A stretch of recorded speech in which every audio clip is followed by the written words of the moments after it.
Hi, I'm George Pataki, and if I had the opportunity to lead this country, I'm going to have a very broad reform agenda that's going to lower the cost of government, inspire the private sector to invest and grow, make us safe from radical Islam, and give people confidence in the 21st century. Just one example, my whole family grew up working in factories.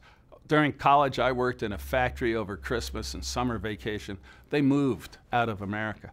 But what I would do is, in reforming the tax code, lower the corporate rate to 24% by getting rid of a lot of exemptions and loopholes. But for manufacturers, I would lower the rate to 12%, the lowest in the developed world. And I would do things like allowing the immediate expensing of capital investment. And we will have a regulatory reform program and a tort reform program that takes Washington and lawyers off the backs of our small businesses and manufacturers. We can make this country boom again. We can solve our economic problems through growth and restructuring in Washington. I did it in the state of New York.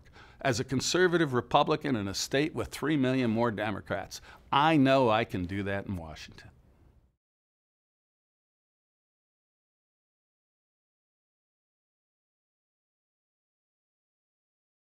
The national debt is a disgrace. This country has always been about one generation sacrificing and building so the next generation has a better opportunity.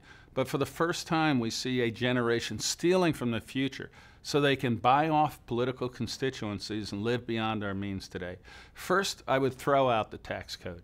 Get rid of so many of the exemptions and loopholes and credits and dramatically lower the rates on individuals, on companies, on small businesses, and on manufacturers. I would reduce the size of the federal workforce by 15%.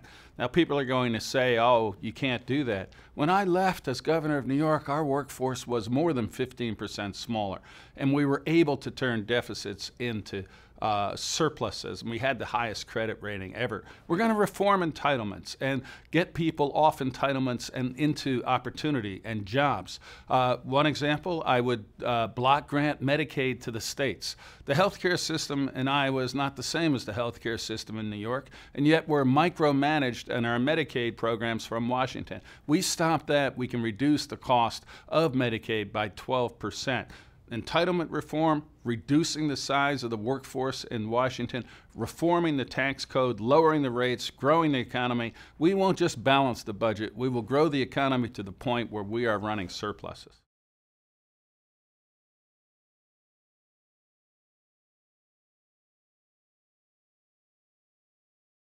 Washington regulators are out of control. And I can't help but smile because all the questions are exactly what I faced when I became governor of New York. We were last in jobs, dead last in private sector jobs. We had the highest tax burden, the lowest credit rating, and people doubted whether you could ever change it, and regulation was part of it.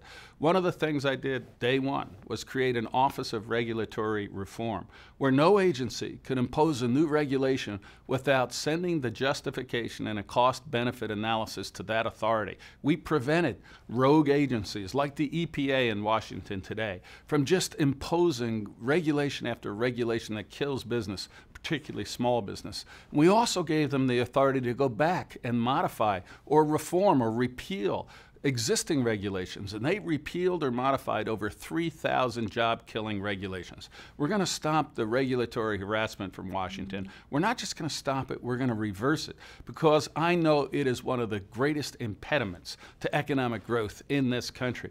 You know, last year, for the first time in 32 years, we had smaller companies than we did at the beginning of the year. It's not because Americans aren't entrepreneurs. It's not because we still don't innovate or want to open that shop on the corner. It's because the regulatory and tax burden imposed by Washington is so great you can't get it done. Reform and repeal regulations, reform and lower the tax rates in this country, have a focus on manufacturing so we can make things in America again. I know I can do it in Washington. I did it in New York, and I will do it if I have the opportunity to lead this country.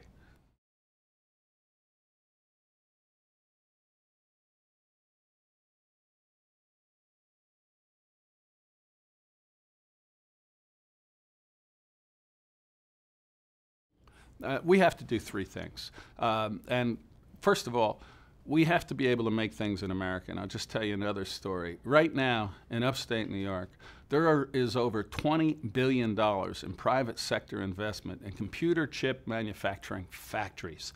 And we were able to get them because of our incentive program and work in New York State, despite the federal economic climate. And we weren't competing with other states. We were competing with Germany and Malaysia for those computer chip factories. Thousands of jobs, good paying jobs.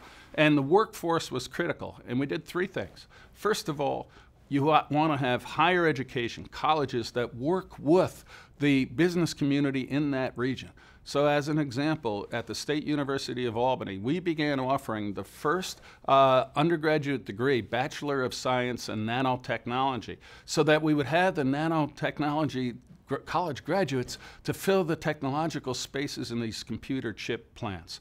A second thing we did is work with community colleges and the business community, where the community colleges and the large employers would work together, and those employers would actually have programs in the community colleges so that when someone graduated, they would have a degree, not just that had value, but they would almost have a guaranteed job working with that large employer in the region where that community college was.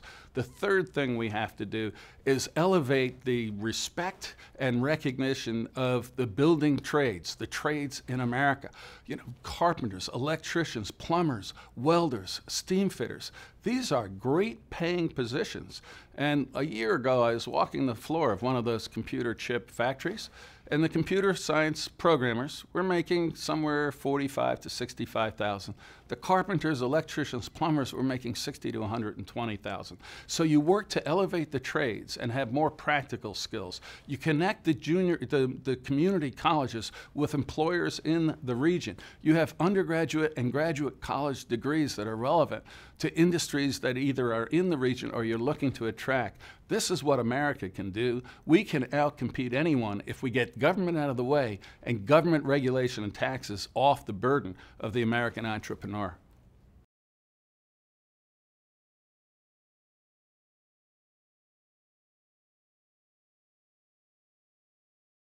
Obamacare is a horror.